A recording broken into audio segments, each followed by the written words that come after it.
Yeah, good afternoon one and all. I'm JFM చీపిల్ అశోక్ బాబు అండి.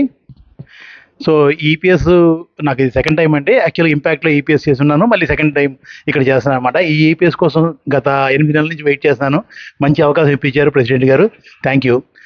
అయితే ఇప్పుడు ఏదో ఫోన్ వస్తే నేను బయటికి వెళ్ళాను కాసేపు, కానీ లోపల రాగానే అమ్మయ్య అనిపిస్తుంది. అయితే ఎందుకని దేవుడిచ్చినటువంటి ప్రకృతిలోని బయట ఉండలేకపోయాను, లోపల ఏసీ ఉంటే కానీ అమ్మ అట్లా. ఏంటి కారణం ఏంటంటారు సార్, మీరు చెప్తారా? ఎస్, మరి దానికి ఏం చేద్దాం సార్? సో చెట్లు నాటుదాం, go green. So go green. యాక్చువల్గా నేను వీలైనంత వరకు ఇప్పుడు అవసరం లేకపోతే కానీ కార్ తినండి, మోటార్ బైక్ కూడా వాడినాం.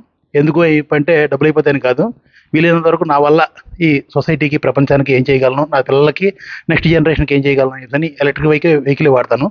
మనందరూ కూడా చాలా మంచి మంచి హృదయాలు, మంచి మనుషుల మధ్య ఇవాళ మనం అందరం కూర్చున్నాం. సో మీరు అందరూ కూడా ఇలాగే చేస్తారని, నా బాటలో నడుస్తారని నేను కోరుకుంటున్నాను. తప్పకుండా నేను చెప్పేటువంటి ఈ టాపిక్ ఆలోచించుకోండి ఒకసారి. మన సొసైటీకి ఎంతో మేలు చేసిన వాళ్ళు అవుతాం. ఈ పెద్ద పెద్ద ఆస్తులు సంపాదించి మన పిల్లలకి ఎలా ఇస్తామో, మనకు తెలియకుండా కూడా ఈ ప్రపంచానికి చాలా ఆస్తిని ఇవ్వచ్చు. ఏంటి అది అంటే వెన్ వి గో గ్రీన్.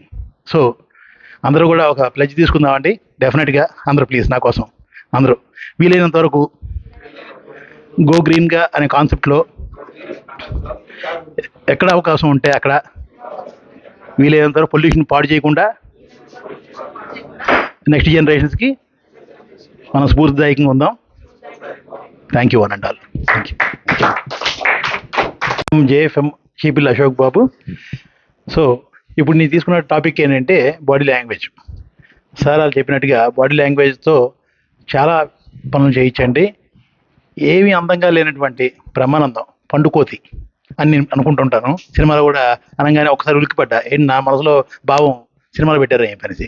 అందగాడు కాదు, కానీ ఆయన ఎక్స్ప్రెషన్స్తోని, ఆ బాడీ లాంగ్వేజ్తోని సుమారు ఒక 600 కోట్ల రూపాయల ఆస్తి సంపాదించారని మన రికార్డ్స్ చెప్తున్నాయి. సో బాడీ లాంగ్వేజ్ అనేది ఎంత ఇంపార్టెంట్ అన్నది మనకి దీన్ని బట్టి అర్థం చేసుకోవచ్చు.